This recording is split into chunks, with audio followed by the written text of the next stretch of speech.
The Creative Writing Classroom in the Cloud. A great opening line. Today we're going to learn how to write a great opening line to a story. And in doing so, you'll learn how to use direct speech, talking, to have a character say something exciting or make an intriguing statement to make the reader want to read on. What you're looking to do from the very first line of your story is grab your reader's attention to really make them want to read the whole of your story. If you can, perhaps the most interesting way to grab your reader's attention is by making an intriguing statement. This is one of the most famous opening lines in English literature. It was a bright, cold day in April, and the clocks were striking 13. Now, by intriguing, I mean a sentence that makes you ask questions, a sentence that creates a sense of mystery.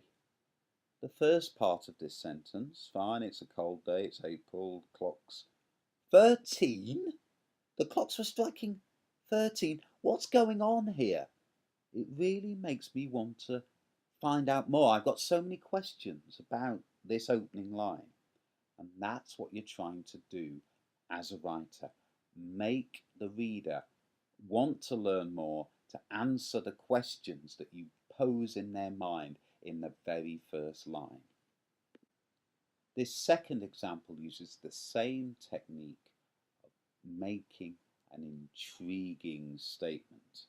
As Gregor Samsa awoke one morning from uneasy dreams, he found himself transformed in his bed into a monstrous creature. What? What's going on? The first part of the line, okay, fairly normal. He's had a bad dream. Blimey! Why is this happening? Who is this guy? What's happening to him? What's going on? It makes me want to read on. This is the opening line of Peter Pan. All children, except one, grow up. So simple, but so clever. But just by adding except one, the reader is forced to ask themselves, hold on, who is this child that never grew up? And I love this opening line. It was the day my grandmother exploded. Who wouldn't want to read the rest of this story? You've got to find out, why did Granny explode? And of course, the second question is, who is the person talking? Who's the narrator? My grandmother. But most of all, why is Granny exploding? Imagine I've been asked to write a story in an 11 plus exam entitled The Escape. Write a story called The Escape. And I've brainstormed, I've planned, I'm going to write about a teenager who's in prison for a crime she did not commit. And of course, she's going to try and escape. I've had a little think about this, and this is the first line I've come up with for my story, The Escape. The first time I escaped from prison, it was snowing. Now, because I had a little bit of time to think, I decided that I'd try and intrigue you by adding the first time. The reader thinks, hold on, you mean I escaped twice or 3 times? Interesting. So why did you have to try and escape more than once? All sorts of questions are being posed in the reader's mind. But I must admit, I had to think for about 5 minutes to come up with that. So if I was in an exam, I probably wouldn't have time to come up with that. So here's my second go at that first line for an escape story. Sally's in prison, remember. We leave tonight, muttered Sally, feeling the edge of her knife. The talking gets you straight into the story and hopefully grabs your attention. I love using talking to begin stories because it introduces you to the main character straight away. It really gets you straight into the action of the story. I'll just do another quick example to prove how easy this can be. So let's just think. Sally's in prison, she's trying to escape. Okay, maybe this time she's digging a hole, so I could have her just going, that hole isn't nearly wide enough, muttered Sally. That hole isn't nearly wide enough, muttered Sally.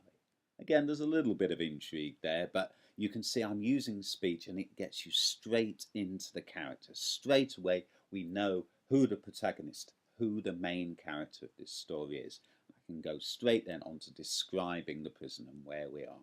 So using direct speech, a really good technique for beginning a story.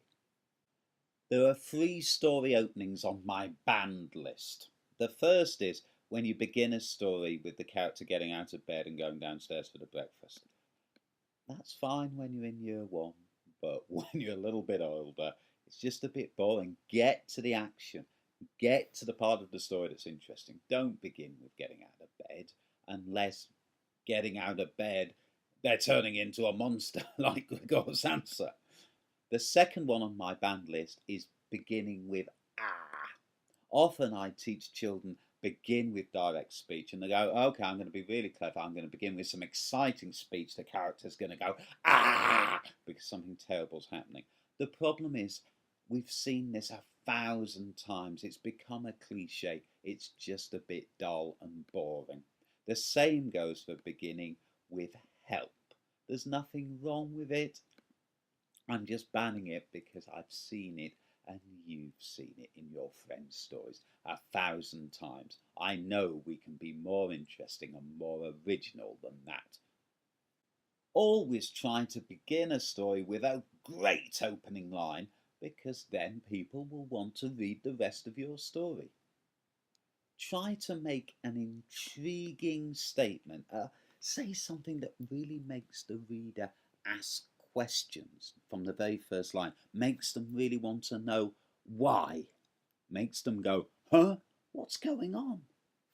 If you're writing and you haven't got much time, if you're in an exam, the easiest way to write a great opening line is to use some exciting direct speech. Have your main character say something interesting that will grab the reader's attention and make them want to read the rest of your story.